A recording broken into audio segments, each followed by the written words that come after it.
Good morning and welcome to Gospel Bytes, where we take a bite at the Gospel for the day. Today is Tuesday, June 30th. A reading from the Holy Gospel according to Matthew. Glory to you, O Lord.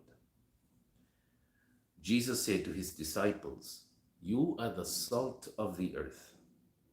But if salt has lost its taste, how can its saltiness be restored? It is no longer good for anything, but is thrown out and trampled underfoot. You are the light of the world. A city built on a hill cannot be hid. No one, after lighting a lamp, puts it under the bushel basket, but on the lampstand, and it gives light to all in the house. In the same way, let your light shine before others, so that they may see your good works and give glory to your Father in heaven." The Gospel of the Lord. Praise to you, Lord Jesus Christ. Right? So Jesus speaks about the Christian as the salt and the light. Salt, we all know, gives flavor to food. I was in a hospital once and they were serving all the, for some reason, they were serving all the things that were forbidden. They, after a heart bypass, they were serving me hamburgers and meat, but there was no taste. It was really bland. There was no salt in it. Like they're giving you the same food, less the taste. And you get to appreciate the food, the real food that you used to eat, because now you're stuck with tasteless food.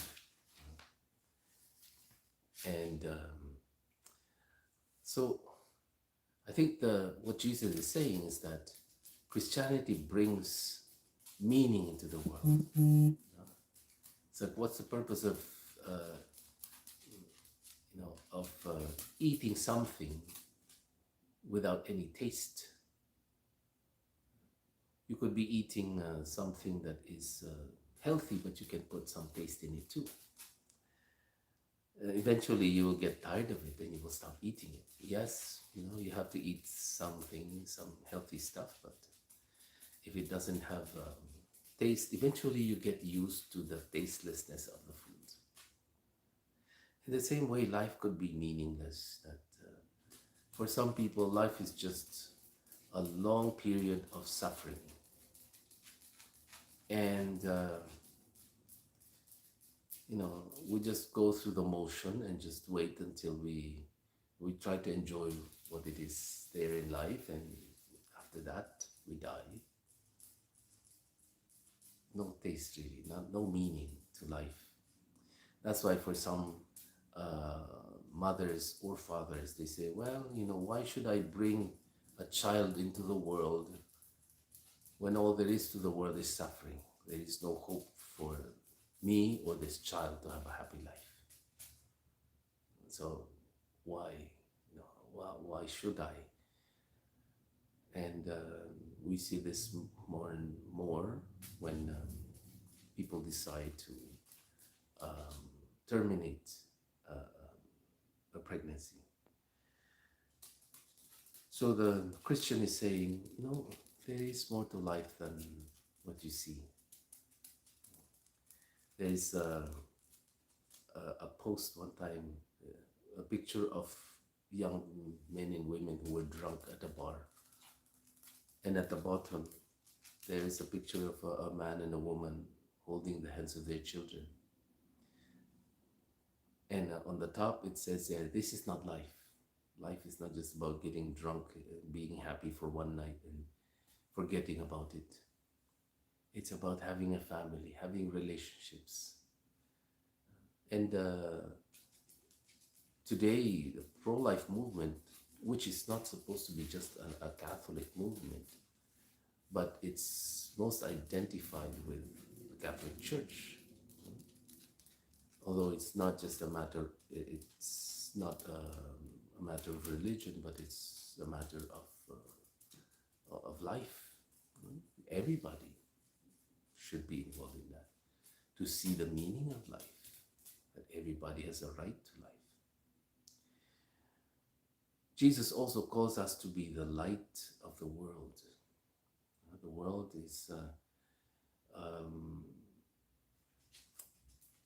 is a beautiful place where you can see, you can feel and experience love. You can see and experience joy, hope, faith. But then sometimes all we see is darkness. It's just depression. It's just this struggle against violence and sin. And the Christian is one who has hope, one who leads people to hope. Say, no, life is still beautiful. You know, I've seen people who sometimes even priests who say, well, you know, we cannot really help the sinner, so we just accommodate. We just, we say, meet them where they are, which is true, which is very profound, meet them where they are. But then, you know, some people even use that gospel of the road to Emmaus, walk with them. But as Christians, we should lead them to Christ. We should walk with them as we walk towards Christ. We don't just say, well, you know, I meet the sinner and I never lead him anywhere. So if we do that, we're just saying that, yeah, you're in the darkness and I cannot offer you anything, so I'll just be in the darkness with you. You know, a lot of these priests have not just accommodated, but also fallen into the same sin. You know, because if there's nothing to change, then that would be something acceptable. That lifestyle is acceptable. I could live that same lifestyle as well. I don't believe that there is a need to change. So a Christian is one who sees that there is a lot of darkness around us. We need to be the guide, we need to be the light, we need to bring them to Christ, who is the true light of the world. We just have to shine the light of Christ. We should not be afraid, we should not be threatened by the wind or anybody who wants to extinguish that light. You know, we may be all alone, but it's just like a lighthouse in the middle of the sea. There's darkness, but the ships will always look for the lighthouse. They will always look for the light, no matter how dark it is, the world may be. So there's a song that says it's better to light a candle than to stumble in the dark, or it's better to light a candle than to curse the darkness. You and I see all the hopelessness, the desperation, the despair in the world. There's so much